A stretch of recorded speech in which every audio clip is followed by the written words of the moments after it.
In a world where every gesture is watched by millions and every movement becomes tomorrow's headline, imagine being trapped in the most human of moments while the entire nation expects nothing less than royal perfection. This is the story of how a simple kitchen tool, a stubborn cake, and 60 seconds of confusion revealed the woman behind the crown, reminding us all that even those born to rule are beautifully, impossibly human. What started as a routine royal visit to celebrate the Women's Institute's centennial anniversary became the day that changed how the world saw their beloved queen. Sometimes the most profound moments happen not in grand palaces or state ceremonies, but in a small village hall surrounded by the sweet smell of homemade Victoria sponge and the gentle murmur of women who have spent decades perfecting the art of community service. This is that story. The morning sun cast long shadows across the cobblestone streets of Little Wickham as Margaret Thornley adjusted her best hat for the third time in as many minutes. At 78 years old, she had seen many things in her lifetime, but today would mark the first time royalty had stepped foot in their small village.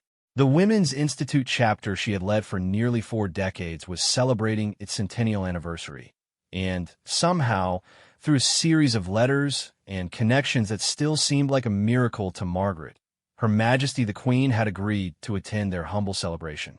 The village hall had been transformed overnight. Bunting hung from every available surface. The floors had been polished until they gleamed like mirrors, and the long tables were covered with the finest white tablecloths the local church could provide. The scent of fresh flowers mingled with the aroma of dozens of homemade cakes, scones, and sandwiches that the women had been preparing for weeks. Every recipe had been tested and retested, every decoration placed with military precision. Eleanor Fitzgerald, the newest member of the group at 62, nervously smoothed her apron as she arranged the final touches on the centerpiece cake. She had moved to Little Wickham only 6 months earlier after her husband's passing, seeking solace in the quiet countryside after a lifetime in London. The Women's Institute had welcomed her with open arms, and she had thrown herself into the anniversary preparations with the enthusiasm of someone grateful for purpose and belonging. The cake that stood before her was her masterpiece, a traditional Victoria sponge that had taken her 3 attempts to perfect. 3 layers of delicate vanilla sponge were held together with fresh strawberry jam she had made from berries grown in her own garden, and thick cream whipped to the perfect consistency. The exterior was dusted with powdered sugar and decorated with candied violets that she had crafted by hand, each one a tiny work of art. It was meant to be the crowning glory of their celebration, the cake that would be presented to Her Majesty as a symbol of their community's warmth and tradition. Outside, the sound of car doors closing announced the arrival of the advanced security team. Margaret felt her heart skip a beat as she watched through the window as serious-looking men and women in dark suits began their final sweep of the area. The reality of what was about to happen began to settle in her chest like a weight. In just 30 minutes, the Queen of England would walk through their modest doors and join them for afternoon tea.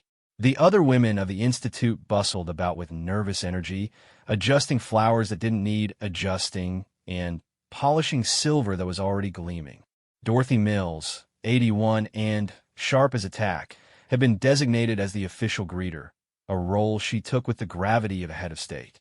She had practiced her curtsy in front of her bedroom mirror every morning for 2 weeks, determined not to embarrass herself or her community. Young Sarah Henderson, at 45, the youngest active member of the group, was managing the logistics with the efficiency of a military operation.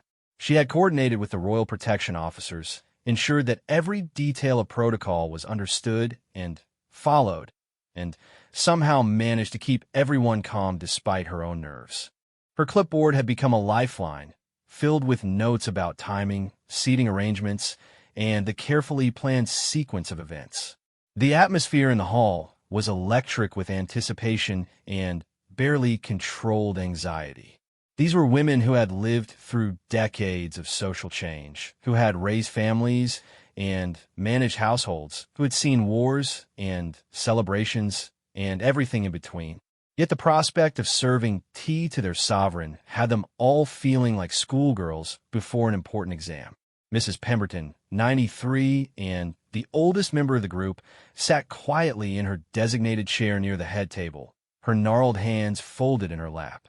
She had lived through the reigns of 5 monarchs and remembered as a young girl hearing about the Queen's coronation on the wireless. To think that she might actually speak to Her Majesty face to face seemed impossible, a dream that belonged in fairy tales rather than in the reality of a small village in the English countryside. The cake knife had been selected with special care.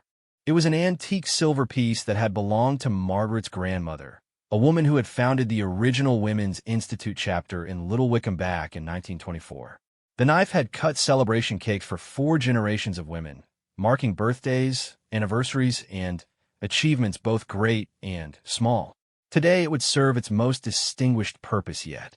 Eleanor checked the cake one final time, ensuring that every detail was perfect. The strawberry jam was set just right, not too runny, but with enough moisture to keep the sponge layers tender. The cream had maintained its shape despite the warm afternoon, and the candied violets caught the light filtering through the hall's windows like tiny stained glass decorations.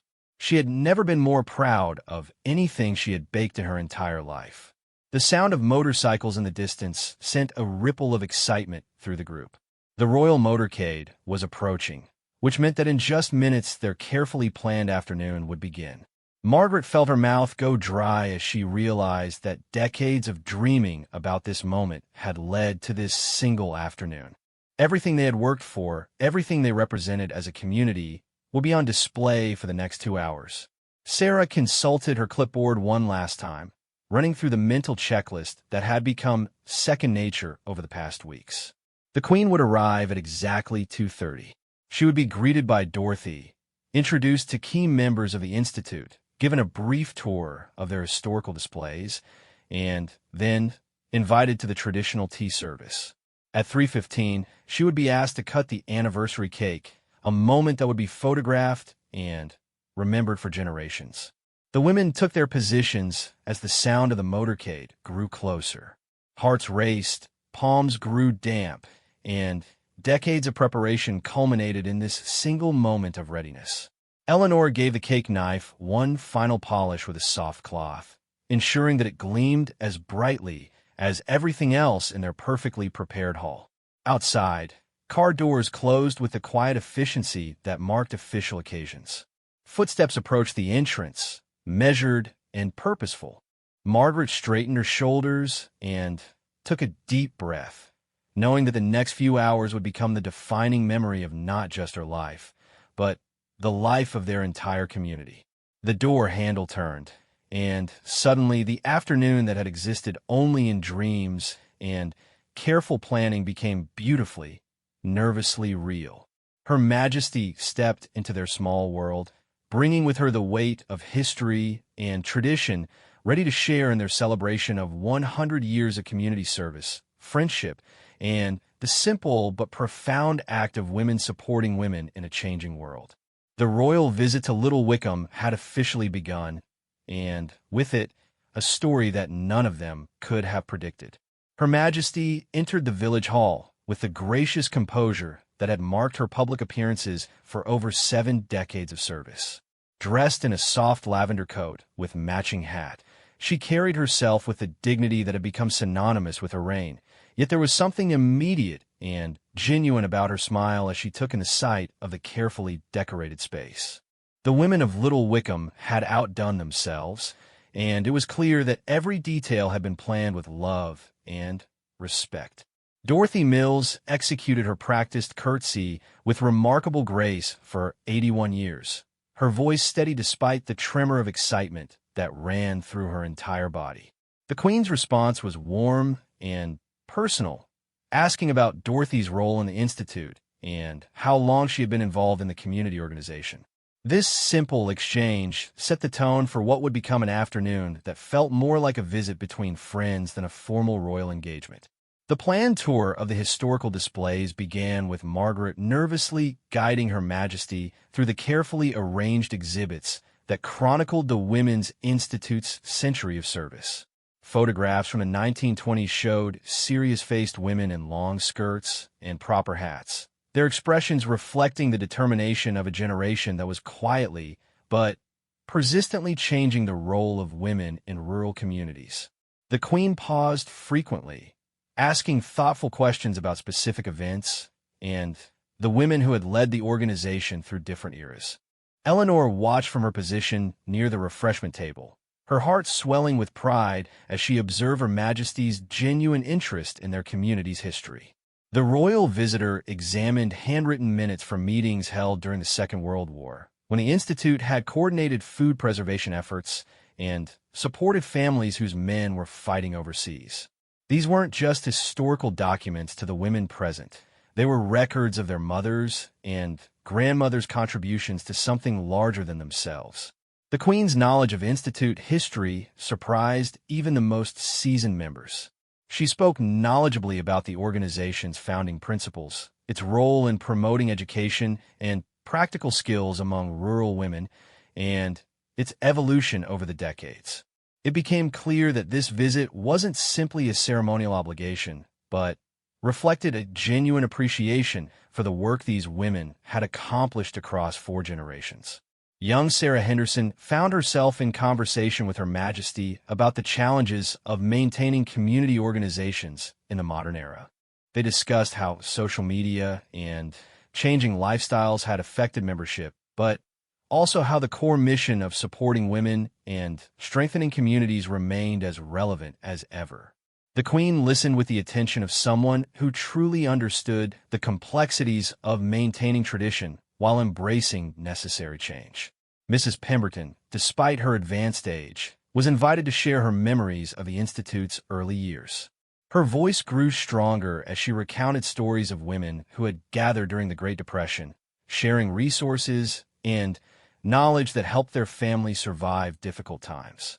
The Queen leaned in to hear every word, treating this elderly woman's memories as the precious historical documents they truly were. As the tour concluded and the group moved toward the tea service, Eleanor felt a familiar flutter of anxiety about her cake.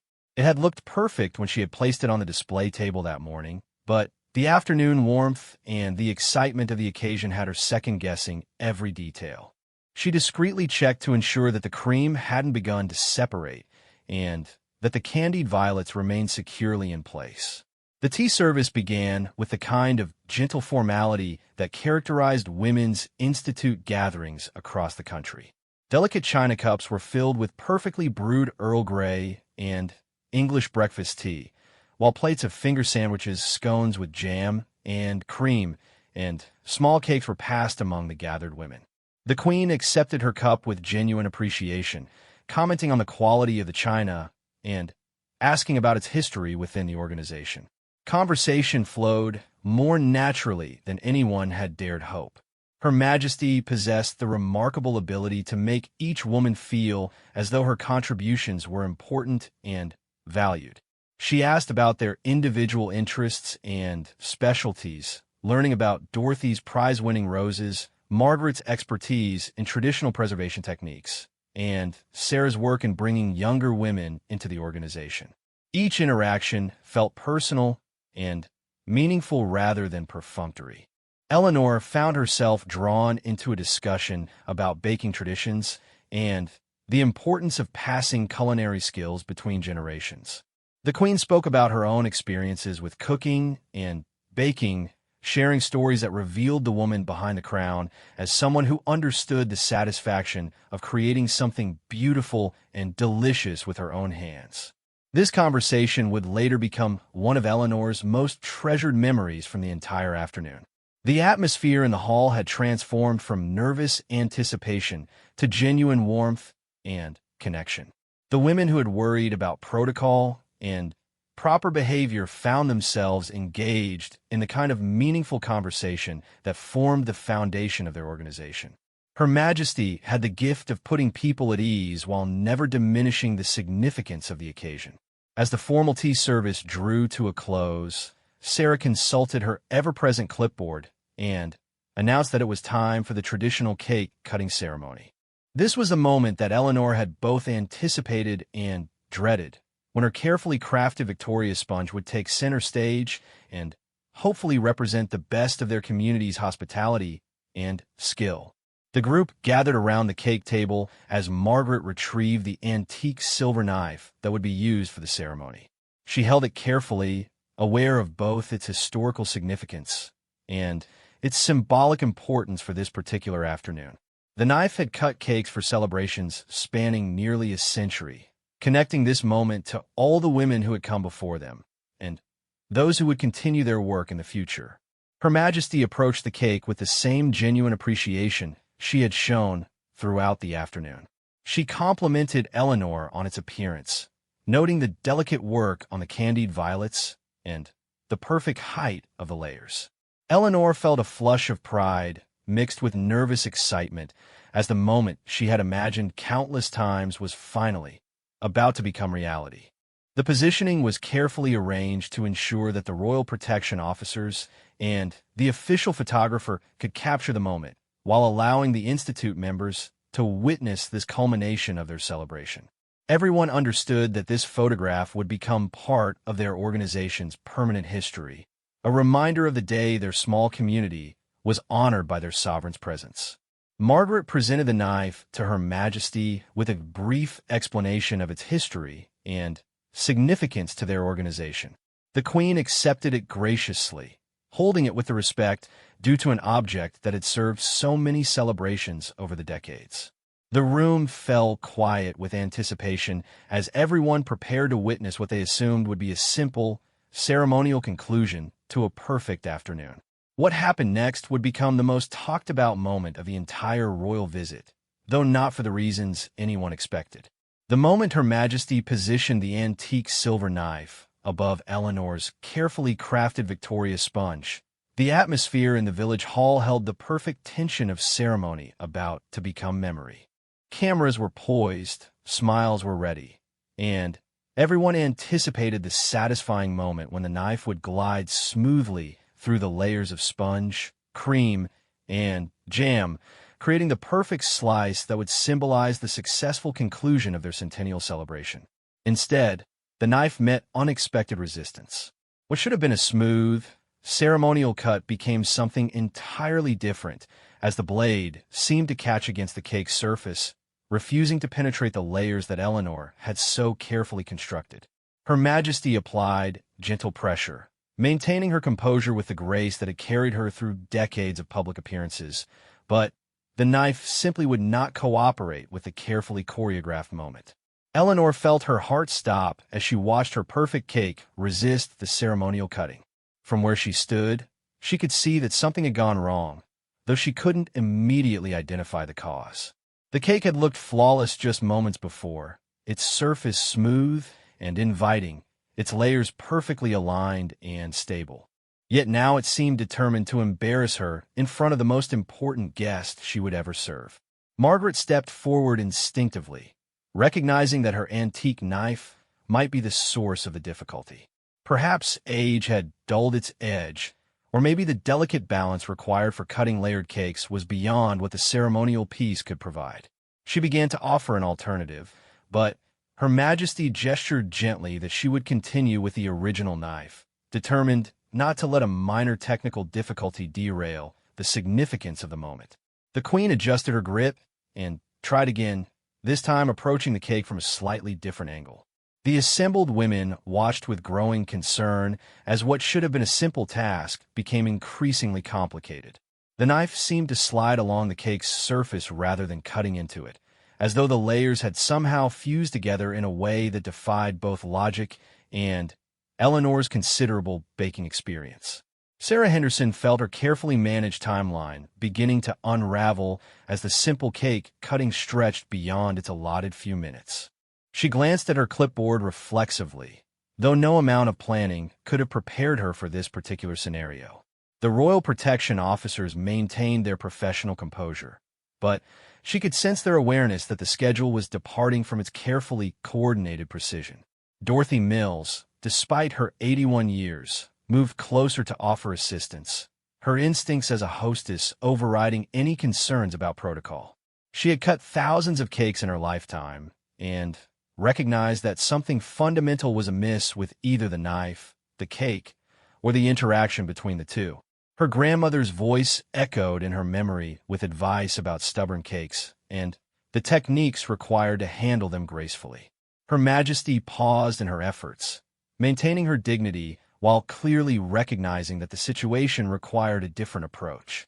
She looked up at Eleanor with a smile that combined understanding, patience, and just a hint of shared conspiracy, as though they were partners in solving a puzzle that had unexpectedly presented itself during what should have been a routine royal duty. Eleanor found her voice despite her embarrassment and stepped forward to examine her cake more closely. What she discovered defied everything she thought she knew about her own baking. The surface that had appeared perfect was actually much firmer than it should have been, almost as though the sugar dusting had somehow created a protective shell that was resisting penetration. She had never encountered anything like it in decades of cake making. The cause became clearer as Eleanor noticed that the afternoon warmth, combined with the excitement and extended display time, had caused the powdered sugar coating to interact with the natural moisture from the cake in an unexpected way. Instead of remaining a light dusting, it had formed something closer to a delicate but surprisingly resilient glaze that was protecting the cake layers beneath from the ceremonial knife. Mrs. Pemberton, with the wisdom of 93 years and countless community gatherings, suggested that perhaps they were approaching the task incorrectly. She had seen similar situations decades earlier when cakes had been prepared too far in advance or when weather conditions had affected their texture. Her suggestion was simple but practical. They needed a different tool for a different type of challenge. The Queen listened to this advice with the same attention she had given to matters of state, recognizing that the expertise of women who had been managing community celebrations for decades was exactly what the moment required. She set aside the ceremonial knife without embarrassment, understanding that sometimes practical solutions matter more than symbolic gestures. Margaret hurried to the kitchen area and returned with a proper chef's knife, one with a sharp, thin blade that was designed for precision cutting rather than ceremonial display. She presented it to Her Majesty with an apologetic explanation about the failure of her family's antique piece, though everyone present understood that the fault lay not with the historic knife, but with the unexpected behavior of an otherwise perfect cake.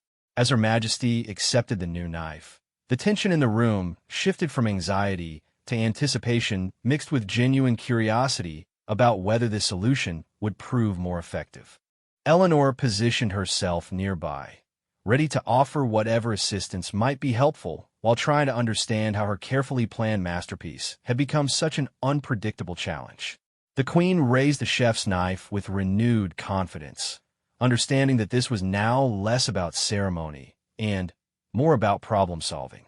The women gathered closer, their earlier nervousness replaced by a shared investment in overcoming the unexpected obstacle that had transformed their formal celebration into something more immediate and human. This time, as the blade met the cake's surface, there was the satisfying sensation of progress as the sharp edge began to penetrate the resistant coating. However, new challenges immediately presented themselves as the knife revealed that the cake's internal structure was not behaving as anyone expected. The layers, which should have remained distinct and stable, seemed to have shifted and settled in ways that made clean cutting nearly impossible. Eleanor realized with growing horror that her perfect cake had become something entirely unpredictable, a culinary mystery that was unfolding in real time in front of the most distinguished audience imaginable. The cream filling, which had seemed perfectly stable throughout the morning, appeared to have redistributed itself in response to the afternoon's warmth and the pressure of the decorative elements above it. The strawberry jam, instead of remaining in neat layers between the sponge, had begun to migrate through the cake structure, creating pockets of moisture that were affecting the integrity of the entire creation. What had started as a traditional Victoria sponge had evolved into something that defied the conventional rules of cake architecture and challenged every assumption about how such desserts should behave. Her Majesty paused again, recognizing that this situation required more than simply applying different tools or techniques. The cake itself had become the central character in an unfolding drama that none of them had anticipated, and the solution would require creativity, patience, and possibly a complete reconsideration of their approach to the entire ceremony. As the reality of the situation became clear to everyone present, something remarkable began to happen in the village hall of Little Wickham. What could have become an embarrassing failure transformed instead into a moment of genuine human connection that transcended the formal boundaries between sovereign and subject. Her Majesty looked at the challenging cake before her, then at the worried face of Eleanor, and made a decision that would define the afternoon in ways no protocol manual could have anticipated. Rather than struggling further with conventional approaches, the Queen set down the chef's knife and suggested that perhaps they were thinking about the problem incorrectly. She asked Eleanor to explain exactly how the cake had been constructed, what techniques had been used, and what the intended result should have been. This wasn't the voice of a frustrated monarch, but of one woman asking another for professional expertise in an area where Eleanor clearly possessed more knowledge and experience. Eleanor found herself explaining the intricacies of Victoria's sponge construction with growing confidence, describing how the layers should interact, how the cream and jam should maintain their positions, and what might have gone wrong to create the current situation. As she spoke, her embarrassment began to transform into the kind of problem-solving focus that had made her a successful baker for most of her adult life. This was a puzzle that could be solved with the right approach and patience. Dorothy Mills, drawing on decades of experience with community celebrations and stubborn baked goods, suggested that they might need to abandon the traditional top-down cutting approach entirely. Instead of trying to force the knife through resistant layers, perhaps they could work with the cake's current structure rather than against it. She proposed creating individual servings by approaching the cake from the sides, where the layers might be more accessible and manageable. Mrs. Pemberton, whose 93 years had given her perspective on both patience and practical solutions, offered the wisdom that sometimes the most memorable moments come from things not going according to plan. She shared a brief story about a celebration during the war years when a cake had completely collapsed just before serving, leading to the invention of what they called victory pudding, which became more popular than the original cake would have been. The Queen listened to these suggestions with the attention of someone genuinely interested in learning something new. She asked follow-up questions about the techniques being proposed, showing a level of engagement that surprised even the women who had planned this visit. This wasn't the polite attention of royal duty, but the genuine curiosity of someone discovering an unexpected area of expertise among her subjects. Sarah Henderson watched this exchange with amazement as her carefully planned timeline became irrelevant in the face of something far more valuable than punctuality. Her clipboard remained at her side, forgotten, as she realized that this unscripted moment was creating exactly the kind of meaningful connection between the Queen and her community that no amount of formal planning could have achieved. Margaret retrieved additional tools from the kitchen, including a cake server, several smaller knives, and some dessert spoons that might prove more suitable for the delicate work that was apparently required. As she arranged these implements on the table, she felt a strange sense of liberation from the pressure of perfection that had dominated her thoughts for weeks. This was no longer about executing a flawless ceremony, but about working together to solve a practical problem. Eleanor, now fully engaged in her role as expert consultant rather than nervous hostess, examined her cake more carefully and began to identify specific strategies for different sections. The areas near the edges appeared more stable and could probably be cut traditionally, while the center sections would require the kind of careful excavation that turned cake cutting into something more like archaeological work. She explained these observations to Her Majesty with the confidence of someone discussing her professional specialty. The Queen accepted Eleanor's assessment and suggested that they treat this as a collaborative effort rather than a solo performance. She proposed that Eleanor guide her through the process, sharing the actual cutting responsibilities so that the result would reflect the baker's expertise rather than royal stubbornness in the face of practical challenges. This suggestion was met with surprised delight from the assembled women, none of whom had imagined that their formal ceremony would evolve into such an intimate collaboration. Working together, Eleanor and Her Majesty began to develop a systematic approach to their challenging cake. They started with the more stable sections, where conventional cutting proved successful, creating neat slices that looked exactly as everyone had originally hoped. These early successes built confidence and provided a foundation for tackling the more problematic areas of Eleanor's creation. As they worked, conversation flowed naturally between the two women, covering topics from baking techniques to the challenges of maintaining traditions in changing times. Eleanor found herself sharing stories about learning to bake from her grandmother, while the Queen spoke about her own experiences with cooking and the satisfaction of creating something with her own hands. The formal distance that had characterized their earlier interactions melted away in the shared focus on practical problem-solving. The other women gathered closer, offering suggestions, sharing their own experiences with stubborn cakes, and gradually becoming active participants in what had transformed from a ceremonial moment into a community effort. Dorothy Mills contributed her expertise with cream fillings. Sarah Henderson offered insights about managing moisture in humid conditions, and even Mrs. Pemberton shared techniques she had learned during rationing years when ingredient substitutions often led to unexpected results. The problematic center section of the cake proved to require the archaeological approach that Eleanor had predicted.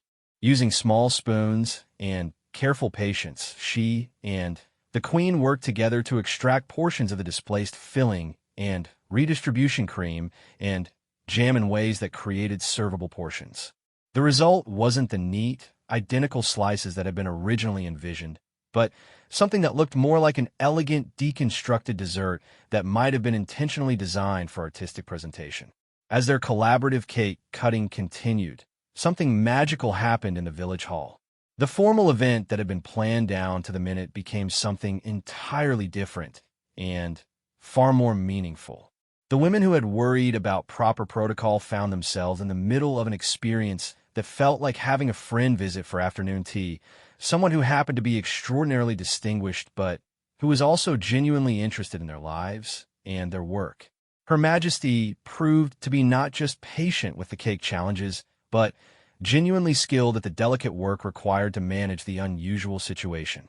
Her experience with precise, careful movements served her well in the kind of detailed extraction work that the problematic sections required.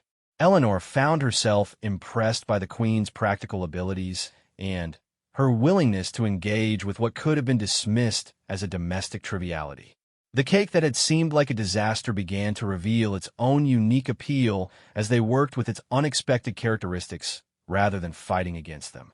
The slightly mixed layers created flavor combinations that were actually more interesting than the traditional separate tastes would have been, while the varied textures added complexity that enhanced rather than detracted from the overall experience. As they completed their creative approach to cake cutting, both Eleanor and the Queen stepped back to admire their work. The serving plates held portions that were unique and beautiful in their own way, each one telling the story of the afternoon's unexpected adventure. What had started as a potential embarrassment had become a testament to the power of collaboration, patience, and the willingness to adapt when circumstances demanded creativity over convention. The moment when everyone finally tasted Eleanor's cake marked a turning point that none of them had anticipated when the afternoon began. Despite its structural challenges and unconventional presentation, the flavors were absolutely perfect. The strawberry jam had indeed migrated through the layers, but this had created a marbled effect that enhanced the taste rather than diminishing it. The cream, though redistributed, had maintained its sweetness and texture. Most surprisingly, the candied violets had somehow intensified in flavor during the afternoon's adventures, adding delicate floral notes that complemented the traditional elements beautifully. Her Majesty's reaction to that first bite was immediate and genuine. Her face lit up with the kind of surprised delight that cannot be manufactured or performed, the authentic response of someone encountering something truly exceptional. She complimented Eleanor not just on the taste, but on the creative problem-solving that had turned potential disaster into unexpected triumph. The Queen noted that the cake's complex flavors and textures created a more interesting dessert than many of the formally perfect cakes she had encountered at state functions. Eleanor felt tears of relief and pride welling in her eyes as she realized that her culinary creation, despite its rebellious behavior, had succeeded in ways she never could have planned. The collaborative cutting process had actually improved the cake's presentation, creating individual portions that looked like carefully designed modern desserts rather than simple slices of traditional sponge. Each plate told the story of their afternoon's adventure while delivering flavors that exceeded everyone's expectations. The other women of the Institute gathered around to sample the results of the afternoon's efforts, their earlier concerns about protocol completely forgotten in the genuine pleasure of sharing exceptional food with someone who clearly appreciated both the effort and the outcome.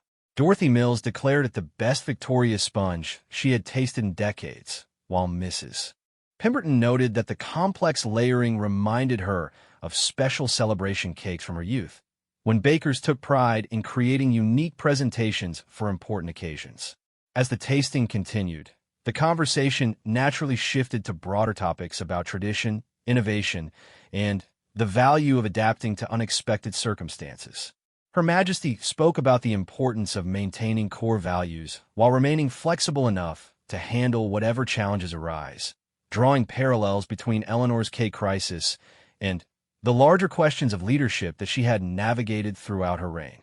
This wasn't a formal speech, but a genuine exchange between women who had all faced moments when their carefully planned efforts had required creative solutions.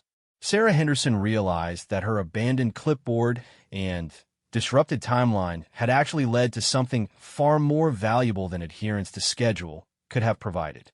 The extended, unstructured time had allowed for real relationships to develop between their distinguished guest and the members of their community. Instead of a series of brief, formal interactions, they had shared a genuine experience that revealed character, competence, and humanity on all sides.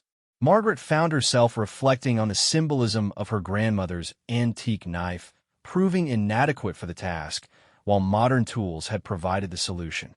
This seemed to capture something essential about honoring the past, while being practical about present needs, a balance that characterized not just their afternoon's adventure, but the ongoing work of organizations like the Women's Institute in connecting historical values with contemporary challenges.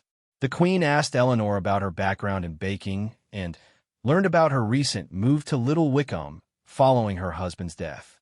What emerged was a story of resilience and renewal, of finding new purpose and community after profound loss. Eleanor's involvement in the centennial celebration had given her a sense of belonging that helped heal the loneliness of widowhood, while her baking skills had provided a way to contribute something meaningful to her new home. This personal connection seemed to resonate deeply with Her Majesty, who spoke about the importance of community organizations in helping people navigate life's transitions and challenges. She noted that the Women's Institute's century of service represented millions of individual stories like Eleanor's, moments when people had found support, purpose, and friendship through their involvement in something larger than themselves. As the formal part of the visit drew to a close, the Queen spent additional time with each of the women present, having learned enough about their individual interests and contributions to engage in meaningful personal conversations. These weren't the brief, polite exchanges that typically characterize royal visits, but genuine discussions about their work, their families, and their hopes for their community's future. The afternoon's unconventional events had created a relaxed atmosphere that encouraged authentic interaction, and Her Majesty took advantage of this opportunity to learn about the real challenges and successes of rural community life. She heard about fundraising struggles and membership concerns, but also about innovative programs that were attracting younger women and new initiatives that were addressing contemporary social issues while maintaining traditional values. Before departing, the Queen made a special point of thanking Eleanor not just for the exceptional cake, but for the grace with which she had handled the unexpected challenges. She noted that Eleanor's willingness to adapt and collaborate had turned a potentially embarrassing situation into one of the most enjoyable and authentic interactions she had experienced in years of public appearances. This personal acknowledgement meant more to Eleanor than any formal recognition could have provided. The farewell process took longer than originally scheduled, but nobody minded the extension of an afternoon that had exceeded all expectations. As Her Majesty prepared to leave, she asked to take one of the remaining cake portions with her, explaining that she wanted to share the unique creation with her family and tell them about the remarkable women she had met in Little Wickham. This request delighted Eleanor beyond measure, knowing that her cake would travel to places she could never have imagined. In the days that followed, the story of the Queen's cake cutting adventure spread throughout the village and beyond, but not as an embarrassing mishap to be forgotten quickly. Instead, it became a celebrated example of how authenticity and human connection could transform ordinary moments into extraordinary memories. The local newspaper featured a detailed account of the afternoon, focusing not on the protocol disruptions, but on the genuine relationships that had developed through shared problem-solving and mutual respect. Eleanor found herself something of a local celebrity, sought out for both her baking expertise and her first-hand account of the royal visit. But, more importantly, she discovered that the afternoon's events had cemented her place in the Little Wickham community in ways that years of conventional participation might not have achieved. Her willingness to face challenges with grace under pressure had demonstrated qualities that her new neighbors valued and respected.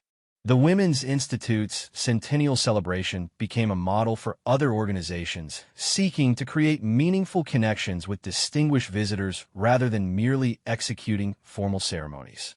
The story spread through networks of community groups across the country, inspiring others to prioritize authentic interaction over rigid protocol when circumstances allowed for such flexibility. Years later, when Eleanor looked back on that extraordinary afternoon, she realized that the cake's rebellious behavior had been a gift rather than a disaster. It had stripped away the artificial barriers that formal occasions often create, allowing real people to connect across differences of station and circumstance. Her imperfect cake had facilitated perfect human connection, creating memories that would be treasured by everyone present for the rest of their lives. The antique silver knife returned to its place of honor in Margaret's family collection, but now it carried the additional story of the afternoon when practical needs trumped ceremonial traditions. This seemed fitting for a tool that had served generations of celebration, adapting its role to meet whatever challenges each occasion presented. The village hall of Little Wickham returned to its normal function as a gathering place for community activities, but it now held the permanent distinction of being the location where informality and authenticity had created a royal visit that would be remembered not for its adherence to protocol, but for its demonstration of the best qualities of human nature under unexpected pressure. Most importantly, the Women's Institute members had discovered that their greatest strength lay not in their ability to execute perfect ceremonies, but in their capacity to adapt, collaborate, and support each other through whatever challenges arose. This realization would serve them well in the years ahead, as they continued their century-old mission of strengthening communities through the simple but profound act of women supporting women in an ever-changing world.